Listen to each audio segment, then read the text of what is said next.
Hello. Happy Monday. Good evening. There's a band called the Happy Mondays. Good evening, everyone. How are you? My dad is already asking me about my ankle. This is a professional environment for Darren. But yeah. How is your ankle? What happened? Explain to us what happened with your ankle. I should really have my leg up on here like that. It'd be a bit. That's much better. It's probably not a good view. So, I decided to do sports. Well, I play badminton, as you know. And on Saturday, 2 days ago, I thought I'd like to try paddle. Oh. Which is a Spanish sport. Imagine... It is Spanish? Yeah, I think it's Spanish. Imagine tennis and squash combined, but easier than both. It's nice sport. But I fell over hard on my right ankle. So the right ankle's buggered. It's okay today. And my right knee is covered in blood. And I've got cuts everywhere. It's very dramatic. So this is very necessary for me today. I need a nice glass of wine. In your mouth or in your ankle? Oh, my mouth. I opened a bottle of Bierzo the other day, but it wasn't very good. So I had a weekend without any wine. So I need a drink. Aren't you that clumsy doing sports? You are always hurt when you sport. Because the problem is, over my years, my joints have got weaker, and I have but my left. You said that darkards never go weaker. No. I say we never get sick. Okay, but weaker. We hurt ourselves all the time. Yeah, we're very bold. Weaker, people. but not sick. Oh yeah, we definitely get weaker. Yeah. Okay. But like I've got my left knee is buggered. Something like the Star Wars emperors. Yeah, I will never die. I'll never die. We live a long time, the Daracots. We just get more and more. And then you can't see. But never sick. We never get sick. That is completely nonsense. I'll get coronavirus and it'll be like this. Where were we? And that's coronavirus for the Daracots. But anyway, so yeah, I've got a bad knee, I've got a bad shoulder, I've got a bad ankle. But what do you think? The only time I've ever taken days off Madrid and Daracot works, it was when you sent me home. You were like, "Go home. You look awful." I was like, "Yeah, I'm okay." You're like, "Go home." Like, I'm gonna call the police. I think it's a very English pride thing, and a very English man pride thing. Is like, "No, I'm not sick. I'm fine." Yeah. And you're like, you got your arms bleeding. You're like, "I'm fine." Yeah, it's the Titanic Orchestra. Yeah. Yes. When I did my ankle, I was like in a lot of pain. It was throbbing, and I was like, "It's okay. I'll walk it off." And I played 2 more games, and I was like, "I think I should go home." Anyway, so yes, who have we got here tonight? I feel you, Luke. Matthias pushed me down the stairs again on Saturday, so I've got that's called domestic violence. Laura, you should probably talk to him about that. I hope you're okay. Dad asking about his front teeth. We won't get into that now. What happened with your front teeth? Okay, very quickly. I was 10 years old or something. I was in my best friend Ollie's back garden near the swimming pool. There's a swimming pool, you know, the diving board, yeah? You know diving board? Yeah. Right, so you were jumping in. I decided... How many meters? No meters. I decided... Half a meter. Yeah. I decided, so here's the diving board, there's the pool. You normally go doing, jump forward. I thought it'd be fun to jump backwards. Just normal fun. While you smile. Yeah. So I went 1, 2, on the third, missed it. Bounced off. My teeth went through my lip. Yeah. Oh yeah. My teeth went through my lip, hit the diving board. I'm in the water bleeding. My friend Ollie's like, Ma. And I'm like, it's alright. Blood everywhere. Go to the hospital. Fine. The funny thing was, my teeth left 2 really big like indentations in the diving board. And it was such a famous moment in the lives of our families that my friend's stepdad, he put a little plaque that says, "Here on the 23rd of March 1993, Luke Daracot left 2 teeth marks. And when they moved house, they sent me the plaque." Good times. Anyway, that was my weekend. Lots of pain. So anyway. Oh yeah, Laura. Sorry, I just told her I fell. Laura, we'll leave a number on the screen. Right, what are we drinking today, Mr. Madrid? Well, today we are drinking a Linze. Absolutely astonishing white wine, this. Yeah, this bottle. It's a very cool bottle. But we have some. Yes. Oh, good point. Yes, I'm getting too excited. Sorry. Yeah. I was trying to move things along from my accidents. Yeah. So yeah, before we drink the Linze.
Hello. Can anyone hear us?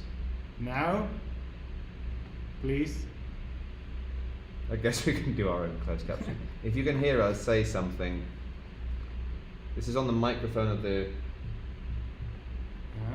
Okay, they can hear us, but that's currently the microphone of the laptop. Yes. So while we tinker with things, we'll carry on. So, as I was saying, this is the prize before we drink the Linze. And if you want to win this, as we always say, all you have to do is take a photo of your tasting, upload it to your favourite social media.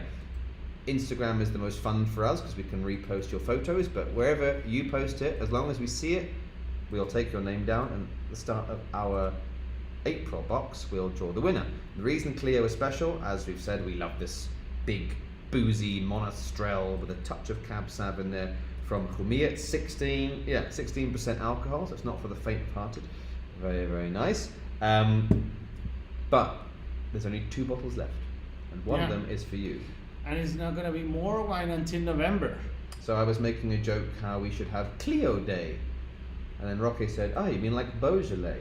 And I was like, yeah, but unlike Beaujolais, this is actually nice.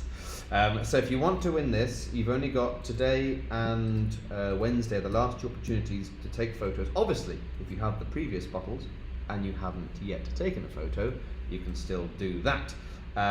But this is a really special, quite fancy bottle of wine, and we've been speaking about it so much over the months and over the years almost, that we thought we'd like you guys to have a shot at getting it. So that is what you have to do for today. Now, back to the Linze. I need to open this damn thing. As often is the case with these kind of bottles, you see with these small producers, you've got the wax top. Yeah. Very affordable and very green. I'm super disappointed. Yeah, it just stopped working randomly. So now we're on the laptop speakers. What's the word? Sound microphone. If it comes back, it comes back. But you guys can hear us. Dad says it's all okay now. Fair enough. So with wax, by the way, you can either do what I do and go straight through the wax, which is just a bit more brutish, but it's easier. Or you can fanny about.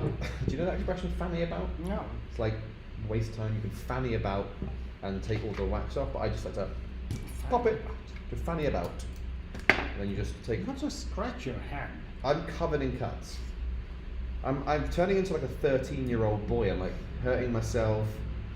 But yeah. So this one. So excited about this wine. This is actually my discovery. Yeah, do you want to tell the story of how we got it? Well, it happens that who is the nice person of both of us with distributors? Me. Sometimes too nice. Sometimes too nice. But well, I try to keep. Luke is the tacaño, the Scrooge. I'm the stingy one. I'm the one who's like, what do you want? I'm working. Rocky's like, come here, have a coffee. Not to everyone, of course. Well, it happens here. We have a very good relationship with some distributors. Distributors are the blood of the business. Yeah, and sometimes they bleed. Yes, but well, this one was very interested in to introduce us a friend of him, who was a winemaker of La Mancha, of Valdepeñas, actually. Valdepeñas is a very controversial wine region because it's a little bit to explode too much. It's one of those wine regions that they have. It's a bit like La Mancha with El Vinculo, same kind of problems, right? Yeah, they prefer more quantity than quality. So it's very controversial, and it's very easy to find wine from that region. So, but I always have, yes, of course. Oh yeah. I want to try the wines. And we trust this guy. We trust this guy because he brings actually one of the best wines to this shop. And he came one day and we tried the wines, and well, I was very impressed. And we bought both Linzes and the vermouth. It's like, yes, I'll have that, I'll have that, I'll have that. Yeah, because they were really good wines, but also they have one of the good things of the wines of this area. They were really good priced. So we discovered this wine and we said, okay, this has to be in one of our boxes. What was funny is we ordered it for the shop first, and then Rocky and I were like, hang on, we need a wait. Oh, yeah, it's we're here. Back, we're back. It's here. Welcome back. It's like he was like, I'll be back in a minute. I don't know. That was really random. He disappeared, came back. So yeah, and then we were just like, why don't we put this in the box? And so we have it in the box. Now, as usual, we'll go through our tasting sheet. I'll tell you a little bit about the bodega itself. We'll talk about the region. We've got some really interesting things to talk about because this is a really kind of bonkers wine when we get down to the nuts and bolts. First of all, the cata. Yes. Let's drink this damn thing. Well, cheers. Salud. Cheers. Everybody. Cheers. I need to wet my whistle. Do you know the expression, wet my whistle? No. You're teaching me so many expressions. To wet your whistle is to have a little sip first and wet my whistle. Oh. Ooh, so nice. So buttery. Oh, okay. It's probably one of the most different white wines we have had in the boxes. So we'll go into the details. This is kind of weird, this wine, really, isn't it? Because actually, have we ever drunk... We have had fermented in barrel wines, but not that much. We've had like lightly fermented in barrels and then out. This is fermented barrels and then 9 months of aging in barrels. This is barrelly. Is the official word. So, wine and Linze with Z, because remember, Linze in Spanish is with C, but with Z, Linze. Linze is this wild cat that is lynx, which is actually typical of this peninsula, the Iberian Peninsula. Do you get them in La Mancha? Yes, it's typical from there, actually. I was imagining like lynxes walking through Valdepeñas, like it's a strange image. Actually, it's its natural land. Is it? Yeah. For some reason, I thought it was more like Andalusia as well. No. Well, I mean, he prefers mountains, but then you have there some Sierra Morena and those. I would love to see a lynx in Spain. It'd be so like wild. But yeah, that's the region. That's the region. Cool. The lynx, the Lince Ibérico. Year. This one, vintage. I think it's 29. Let me just double check. I think it's 2019. Fede, where did you put the date? 2018. Sorry, hang on. 18. Yeah, 2018. Oh, it's older than I thought. Nice. Grapes. So this is where we're going to get into the where of the wine. We'll talk more about the grapes later, but it's a strange mix. 65% Chardonnay, 35% Viognier. I'll talk about Viognier more later, but that is If anybody knows their French wines, I don't know why I'm doing that. If anyone knows their French wines, that's weird. More on that later. 65 Chardonnay, 35 Viognier, fermented in barrels. Each fermented separately, macerated, and then joined together. So, Chardonnay and Viognier. Chardonnay and Viognier. Viognier is a new grape for these boxes, right? It is, yeah. We have had Chardonnay. We had... Chardonnay from Navarra, Nequeas. We've never had... I think maybe we had Viognier during quarantena? Probably. I don't remember. Confinamento, I mean? Probably. But I will do my usual Luke Darracott is boring talking about grapes.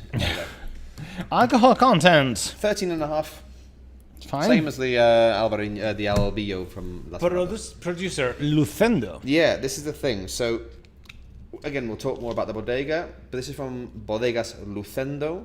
But if you Google Bodegas Lucendo, you might see lots of very different labels. This is the Linze versions. But yeah, Bodegas Lucendo. And region. Vino de la Tierra de... Vino de la Tierra de Castilla. So this is not in your map as denominación de origen. Yeah. Because in your map you only have denominaciones de origen, you don't have vinos de la tierra. Vinos de la tierra are the wine regions created by the regional governments, the vinos de regionales. And there are 45 of them. We haven't included them in the map because we don't want to provoke epileptic attacks. Imagine that adding 45 extra wine regions overlap to the other wine regions. I mean, it would be crazy. Vino de la Tierra de Castilla is more or less as big as the denominación de origen La Mancha, including Valdepeñas. It's huge, actually. Yeah. So let's go for the analysis of the wine. Quite a nice sort of pale gold colour. It could have been darker. I thought it might have been a little bit darker, but it's, I suppose, Chardonnay and Viognier are not necessarily very deep. Well, no, that's not true. Viognier can be very deep colour. Anyway, it's not a defect or anything, it's not a problem, it could be more golden, but you can see there, it's got quite a nice... So, oak fermentation would tend to dark the wine? Yeah. Oh, not necessarily that much. It would darken it a little bit, but then you've also got 3 more years of aging in the 9 months in the barrel. So it's expected like a deeper color. So I thought it might be a bit deeper, but then I'm not an expert in Spain of aged whites because we don't see them that often. So it would be interesting to see what color this was when it was young. But it's still quite a nice golden color. It's still got a bit of darkness to it, but not as dark as it could be, or maybe as I expected. Beautiful clear and quite glycerolic. You can see the little tears there. I don't know if you can see the tears there. It's quite sticky. And that's a very Viognier thing. Nose. Oh, so much going on. It's one of the first things it will caught your attention. The aromas of this wine. They are it's very creamy, very intense, actually. I'm getting like a nuttiness as well, like toasted nuts. It's super characteristic of this kind of fermentation white. There is that kind of lactic. They call them lactic. Yeah, kind it's of like creamy, yogurt. Yogurty. It's like a bifidus de cereales. What? It's like a muesli yogurt. Do you agree with that? And if there was fruit there, I think we're looking. There is something citrusy, but I think we're looking at also things like. It's very peculiar. Like peaches, maybe peaches in almíbar. It's a very peculiar nose. I think you're going too far. I thought you said you were going to fart. I don't want to fart. You're going too far. What can I say? The pain is making me. That smells like Shakespeare. What? Laura, don't know about I think that, yes, the aged white from Rioja, that was the Mateo Tempranillo Blanco. La Mateo Tempranillo Blanco, yeah, but it was not that It wasn't as barrely, but yeah, it was quite spiced and smoky as well, wasn't it? Exactly. Yeah, very... La Mateo Tempranillo Blanco. It was in the first or second boxes. So September, October. All right, let's drink this bad boy. Drink!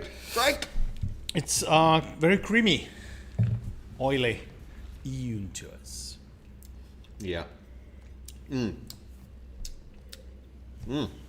Really covers the palate. That's Viognier. Is that the Viognier? Well, both together and the barreling, but Viognier is famously oily. Viognier is a Spanish variety. No, it's French. C'est français. Yeah. And Chardonnay. And Chardonnay, yeah. Sorry, guys. No weird grapes on this one. Next week we go. No, on Wednesday we go back to the Spanish ones. And it's got that little retro gusto. The finish has got a bit of that nuttiness again. It's banging wine. When in this case, for example, when we have to rate the balance of the wine, we have to appreciate that the aromas and the taste are similarly intense. I mean, this is the thing. We're not talking about like quality necessarily, but then how we have all if tried the taste wine. is expected from the aromas and the visual analysis. You know that moment when you go, "Oh my god, it smells amazing," and you go, but it tastes nothing. Oh. Or it tastes completely different. But in this case, it's quite balanced. Really harmonious. Yeah. It tastes, and the finish, the back taste, the retrogusto, is absolutely spot on the same as the flavors. It's really, really, really, really well made. I remember when they left the botellas, when they left the bottles, and Pablo, our IT guy, he tried it and he did this face. He went, "Oh, but what? What?" And it became his like favorite white wine. I also got peach, too close to a Rauch beer to me. The other one, I like this one a lot better. Good stuff. Right. Pairing this aged cheese. Yeah. Anything smoked. Yeah. Would work. Anything smoked would go perfect. Maybe another lonely night pizza. Rice would go perfect as well. This would be really good with like a kind of a not meatier, but not seafood, but like a sort of a more arroz, a bit more carnoso, like a thing with like I think it might go with artichokes. I'm gonna try tonight because I have no food in my house because of my foot. So I'm gonna have again tostas, and it's bread which I brought from Levadura Madre bread shop, and it has cheeses in the bread. So when you toast it, the cheese starts to melt, and then hummus. And we have a lovely gastronomic section, which has been keeping me alive. On one, I'm going to have those tomatitos en almíbar, little cherry tomatoes in a sort of a sweet syrup, and then the escabeche artichokes. I mean, if you let me take the rest of this home, obviously, of course, I can try it for you. But this comes back to our debate. We always say, what is gastronomic?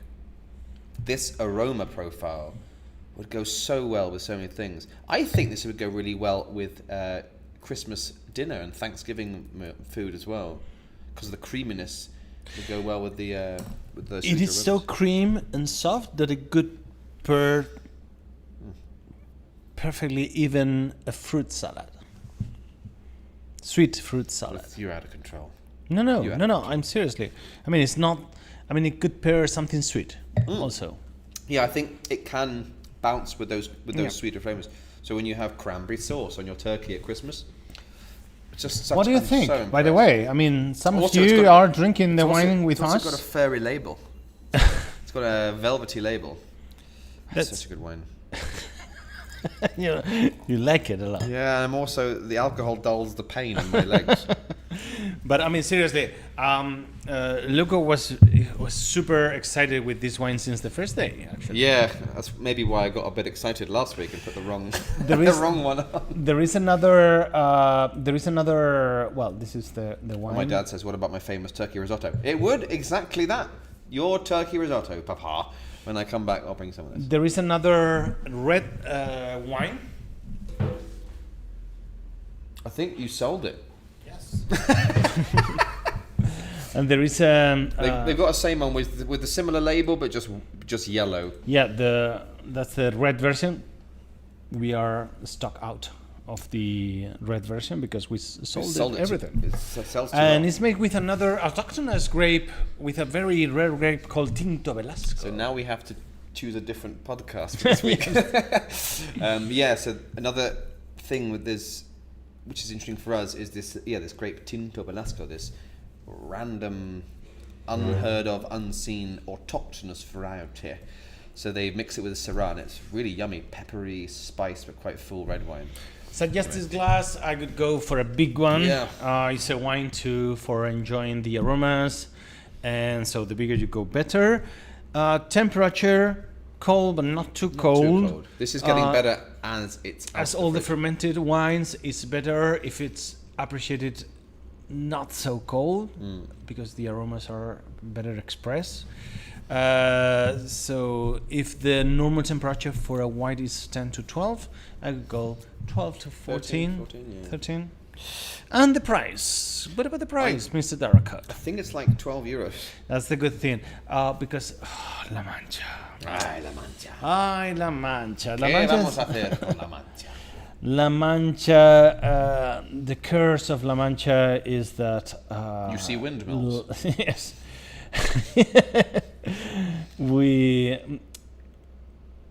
They cannot price too high the wines, because they have to fight against the name. Did you know, I don't know if you saw this week's Inside the Bottle tasting. So if anyone here is watching in Madrid, go and get the Inside the Bottle thing. We're doing wines of La Mancha this Thursday, because through our tasting I've been sort of falling back in love with the potential of La Mancha. So we're going to do Manchuela, Mentria, Ribera del Júcar, La Mancha. Yeah, because La Mancha is not only La Mancha. There are 8 DOs in La Mancha. You have Valdepeñas as well, which is the most controversial one. But you have Mentria. Mentria, we have tried Arrayán. And we had El Vínculo from La Mancha. Exactly. We had Manchuela, Ribera del Júcar. We have in the shop, not in the boxes. But also, which is the other one? Uclés, we've only ever had once here. Very small. And Mondejar, in Mondejar, there's only 2 wineries. But yeah, so there's loads of potential in these lands. Yeah. Now, that's all. Oh, hang on. Pablo, I have my glass. Here we are, I told you. Pablo loves it, didn't I? There he is. So where should we begin, Rocky? Shall I begin with the grapes? Up to you. So. Ask your uncle. Eh? Ask your uncle. What do you prefer? Oh, my ankle. I thought Your ask my ankle. Hi, Colin. My uncle. Ask your uncle, Colin. We need to quickly mention the bodega and the grape. Actually, no, I'll start with the bodega. Lucendo. Now, this is quite an old winery from 1919, just after the First World War. They got a couple of really cool photos. Look at that. Set up by César Lucendo, and he opened it in Valdepeñas. Funny little zoom in on these people. Such a cool. I love these actually old the photos. workers that have been working in the wine you are drinking right now. They're still there. They're still there. They're getting old a little bit, but they're still there. So yeah, César Lucendo opened the winery. I think there might be another photo somewhere of the old winery as well. But this is a traditional Valdepeñas winery, when Valdepeñas was one of the main wine towns on the road. There you go, on the road from Madrid down south. And this is Lucendo. Now, this is obviously the traditional winery. Nowadays, it's in the hands of the 4th generation. This is one of our lovely family-run wineries. It started off. Oh, this is such a look at this. This is from their 1930 Reserva. Isn't that cool? Currently in the hands of Federico, and Rafa. These are the 2 young brothers. And they're both enologists. And what I like about this winery, they're a bunch of absolute geeks. This is Fede. He is the one I've met. I've not met Rafa, but they have their own laboratory. This is where they do their own little sort of experiments and testing the wines. This is Fede here, just having a really scientific glass of wine. That's a great photo. And so thanks to him, what we have in Lucendo is a traditional selection of wines, which we are not talking about today, but they have, the traditional kind of labels that you can imagine. And thanks to these younger brothers, they have this more playful, fun selection of wines, thanks to their work in the winery and in the lab. It's where they play up and play around and come up with new ideas. In the town itself, they have a little shop tasting area called 12 ánforas. Oh no, 11 ánforas? 12 ánforas. And those are the ánforas. You see there, there's the big amphora. So if you go to Valdepeñas, which is actually quite an attractive little town, I haven't been there yet. It's one of the places I still haven't visited. And I know it's not the greatest place, but it is a mythical... I mean, Valdepeñas wine is a mythical place to go for a name of wine. And that is their underground tasting space you saw there. So if you visit the bodega, the bodega is not... It's not like out in the vineyards, it's in the town, and you can go underground. Valdepeñas, it's supposed it could be like to visit the Sleeping Beauty castle for a 10-year-old girl. For you, I mean, it could be like, I want to go to Valdepeñas, I want to go to Valdepeñas. Almost. I mean, for example, Aro, which is the capital of La Rioja. It's a Sleeping Beauty castle. No, it's ugly as hell. That's the problem. It's what is the Sleeping Beauty castle for wine lovers? In Aro, but not in the town. Just outside, is the Barrio de la Estación. Okay. Which was where the first train lines were laid in the area to go to France with the wine. The first electric street lamps of Spain were there, although Jerez argues they had the first ones. And it's a little cluster of all the greatest named Rioja wineries, like López de Heredia, Cune, Muga, Rioja Alta, are all on the same frickin' street. You're like, oh my god, it's insane. So that was, but Valdepeñas, even though the wine region's a bit meh, and a lot of the wine is a bit meh, as a name historically, in Shakespeare they talked about Valdepeñas wines, Cervantes, wines of Valdepeñas. This is legendary stuff, and the town is quite attractive. So what I'd love to do, and I'm speaking off script now, I would love to be able, in the future when things open, to do because Rocky and I, we do these winery visits. We have one coming up in Madrid. We have one planned in Jumilla, as you know. I would love to do one visiting Valdepeñas and going down to like these guys and trying their wines, because there is something romantic about La Mancha and Manchegan sort of products. It's just a shame that a couple of the DOs are not as powerful as it could be. But anyway, thanks to guys like Fede and Rafa, the two brothers of the Lucenda family, things are changing. Yeah. Now, the grape, or do you want to talk about Castilla maybe? Let's talk a little bit about Castilla. Okay. Hang on. Here. Every time y'all say La Mancha, I can't help but do a little sing-along to the Wasserman musical. Waterman. Wasserman? Stopped in Valdepeñas twice in search of good wine but could not find any. Check out also Astorga Castle, really sleeping. Shut up, Pablo, you're drunk. Yeah, and also, what's the... Olite is the most. Olite, and also the Alcázar de Segovia is very and also, Sleeping Beauty I have castle. to say, Pablo, Astorga, it's not a castle. There's a cathedral, and then there's the Obispal Palace. Okay? Mm-hmm. Okay. The Bishop's Palace. Okay. When we talk about La Mancha, we talk about this little region. Look at the size of the damn thing. That is almost the half of the country. Yeah. It is the size of the south of France. There are countries smaller than that region. You can fit Mallorca about 10 times into La Mancha. It's incredible.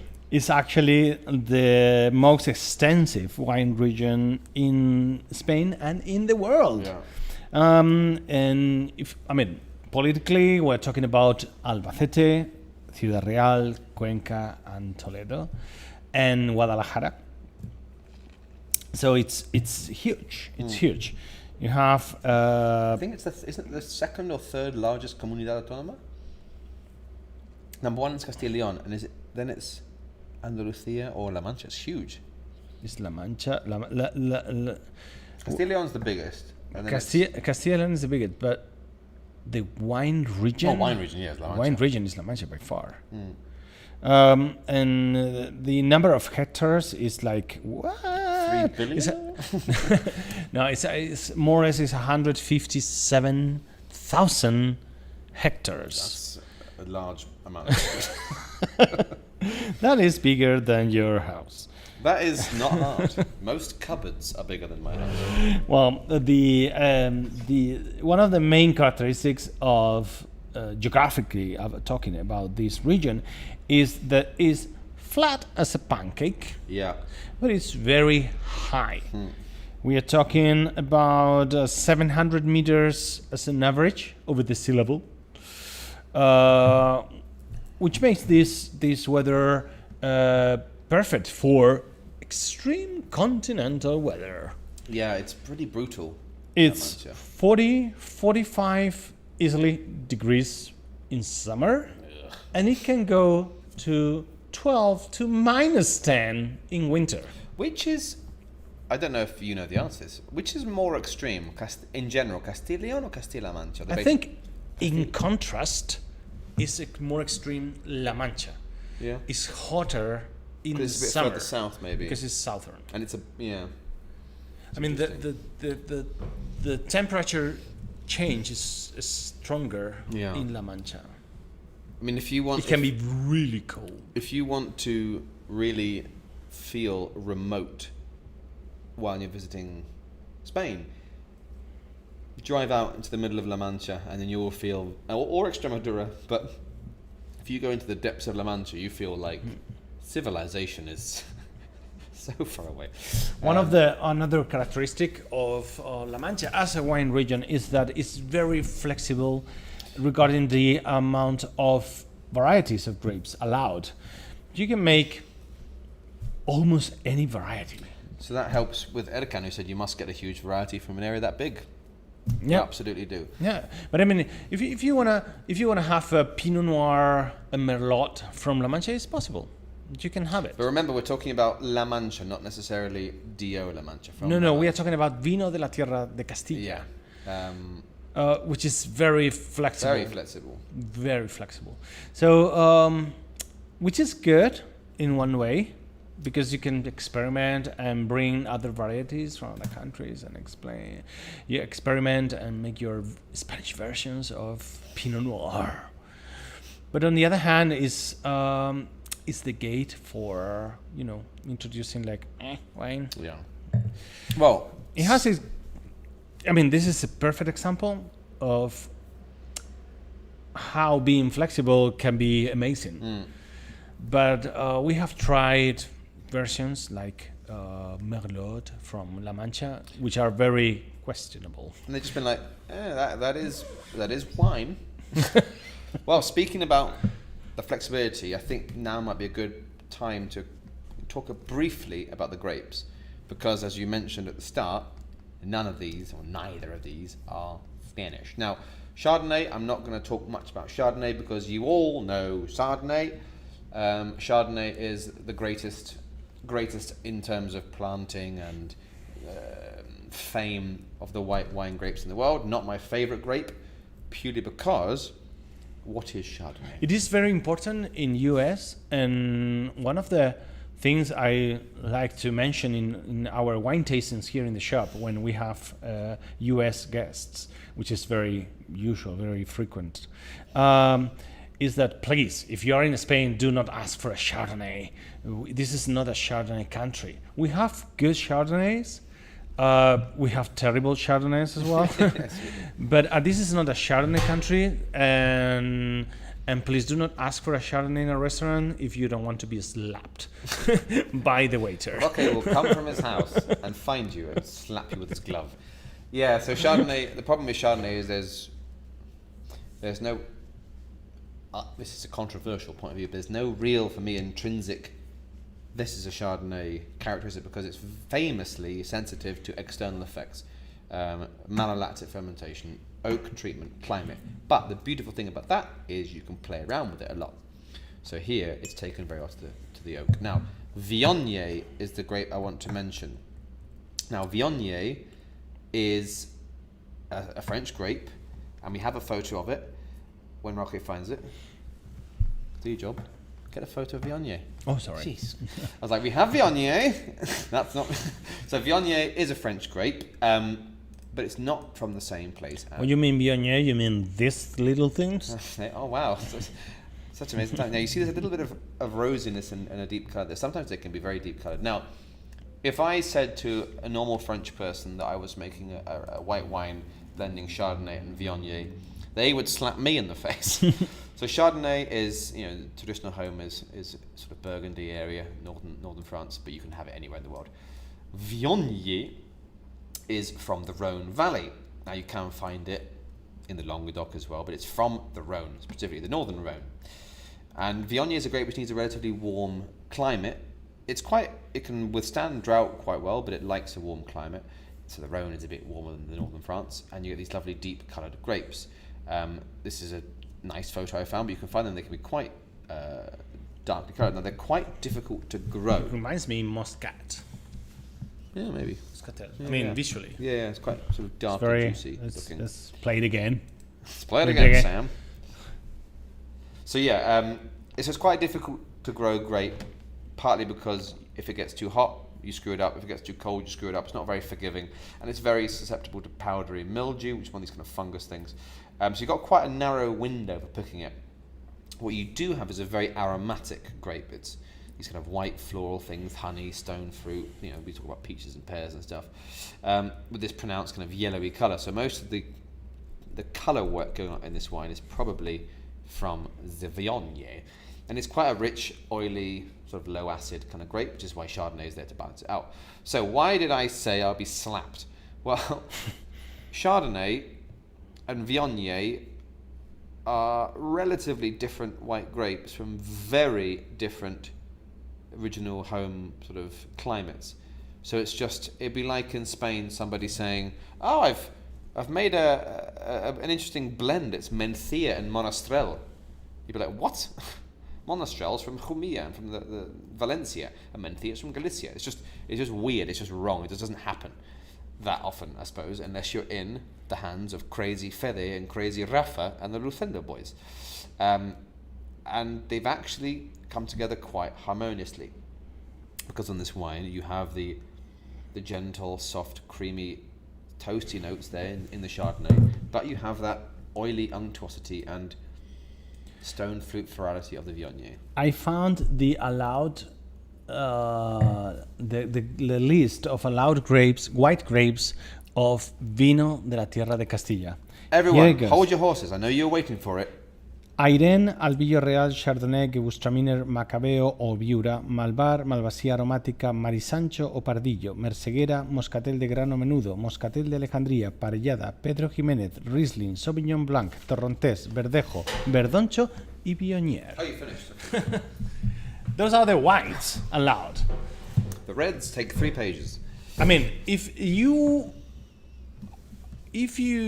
have a winery, a vineyard there, and you have white grapes, and your grapes are not allowed in the Vinos de la Tierra, you are a catastrophe as a person. If your wine is not allowed and it's white, and you could have had Marisancho, you are a persona gaffe. How do you say that in English? Un gaffe.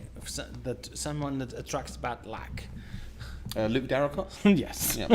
So, very good. We have a question, Rocket, before we leave today. Do we? By the way, if anyone out there has any Oh, questions, yes, you told me you have someone... This is a cool one. And it's actually quite a big topic, so we have to cover it From quite our quickly. friend Rosie. Hello, Rosie. Hi, Rosie. Shall I do her voice? Why are some Rosie, we love you, Rosie. Why are some wines good for aging and others not?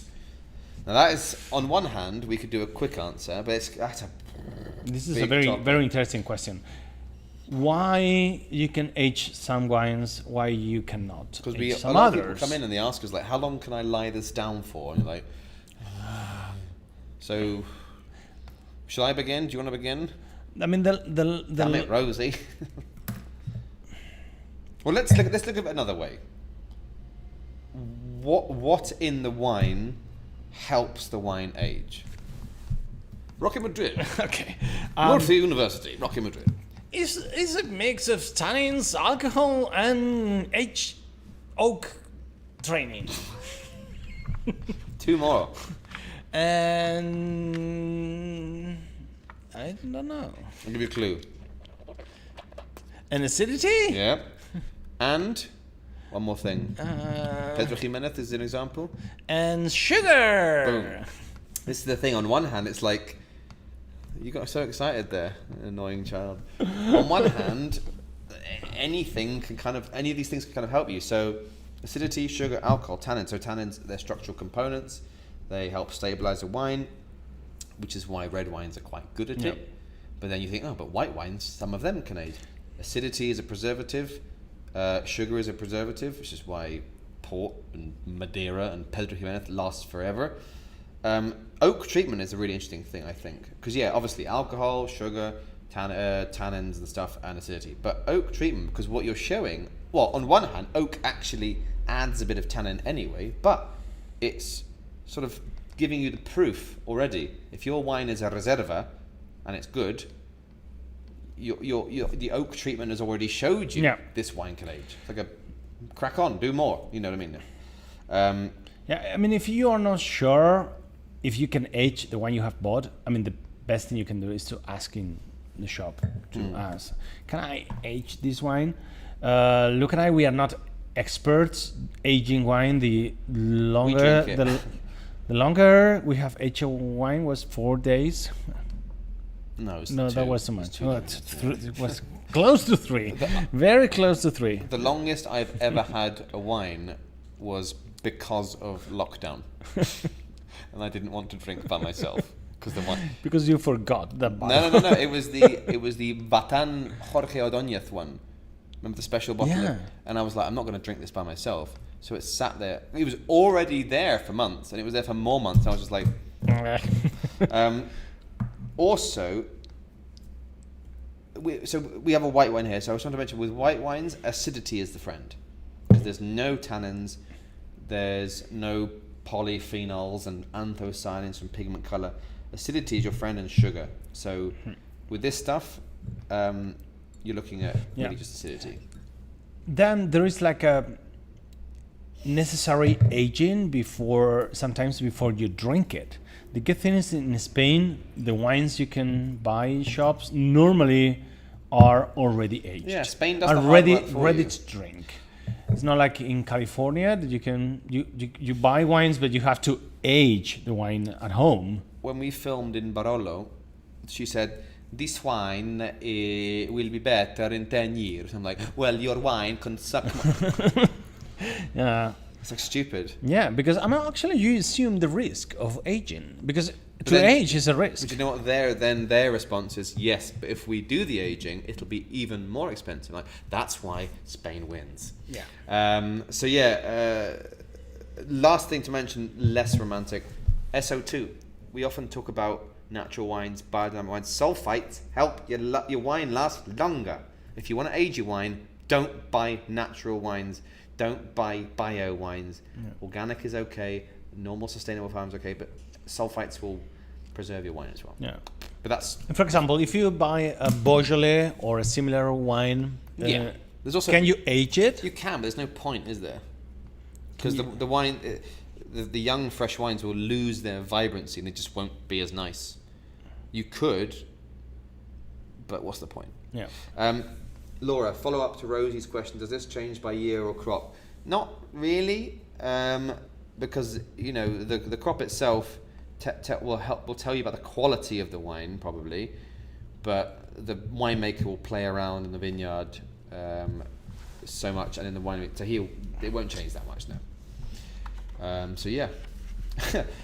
Erkan, drink it, Ava. Yes, if you have doubts, just drink it. Always drink it. Yes. Unless you're rich or you care to try, or you've got a bodega, just drink. Yes. Leave the aging of wine to people with money. With money that don't have girlfriends and don't like wine. I've got one of those. I'm poor and I love wine. So, next tasting on Wednesday. This will be our final tasting of the box. And the presentation for the next box. Have we finished organising that yet? April's box. Have you chosen your extra 2 wines? Well, yes, of course. It's going to be good. I've chosen some. It's been a collaborative One of effort. them is... Don Simon. What? So yes, we're going to go out with a cookie bang. So we've done some central Manchegan stuff. We've done Vino de Pago. We're going to go out with something really cool, which is a red wine from Mallorca. This is, I should have worn this on Wednesday, going to the beach. So Wednesday will be our last one. So take your photo, give us a like, hit the notification bell. Yes, give us a like. Send us free money. For Christ's sake. Buy me a Porsche. buy me anything. 7 likes. Oh, what extravagance! I expected like 2. Well, you've done your job already. But even if you see this offline, please give us a like. And yes, We would appreciate. we did an oopsie and opened the other wine last week, so we won't be there Wednesday, but it's tasty. That's fine. You can buy it again if you want. You're still waiting, right? What? I am tired of UK customs. I think we should just stop sending wine to I UK. think we are gonna give up about sending wine to UK because it's completely a lottery. We have sent like 15 boxes to UK. 10 of them have arrived. The other 5 are. We have had one of them has been back 3 times. Yeah. And it costs a fortune to send up the box to resend it. And it's like, come on. And the We thing want is- people to have the wine they have bought, but it's absolutely random. And the 2 annoying For things. some officers, is allowed to send wine. For some others, it's a forbidden thing. The thing is, that 2 things happen. First of all, they lie to you. They say, it will only take a week to arrive. And you go, great. Then it gets stuck. Well, not a week. Secondly, is like you said, it's random. We do the same thing every time. Tell our us ends. what to do, and we will do it. Yeah. We are very, commitment with this thing, and Well, yes, Erkan, let us know what to say. I'm going to try and talk to a human being. That's my mission for tomorrow. Talk to a human being, and But shout at them. Erkan, we are with you. We want you to have the wine, and we want you to drink it. And actually, we are. I'm very upset about that. Sorry. It's almost like my country did the stupidest thing any country could ever do. Well, who knows? Right. On that depressing bombshell. UK It's customs. okay. No, We don't live there. I That's want the people one- to the have ones- yes, their it's- wine. Is that all? Anyway, I'm just trying to think if we can do it illegally. Anyway, we'll see you guys on Wednesday, and I feel like a flight soon. Yeah, we'll just bring a bag and we'll fill it, Yes. and then write on it, "This is all shampoo." Right, well, have a nice Monday, guys. Hope you have a nice start to the week. see you Hope in a couple of enjoyed days. the tasting. See you in a couple of days. Yes, for having the last one. Anything else? No, I want to go home and Do they finish have to this. do anything with that wine? Finish the bottle. No, no. No, it's red wine. Well, see you on Wednesday, same time.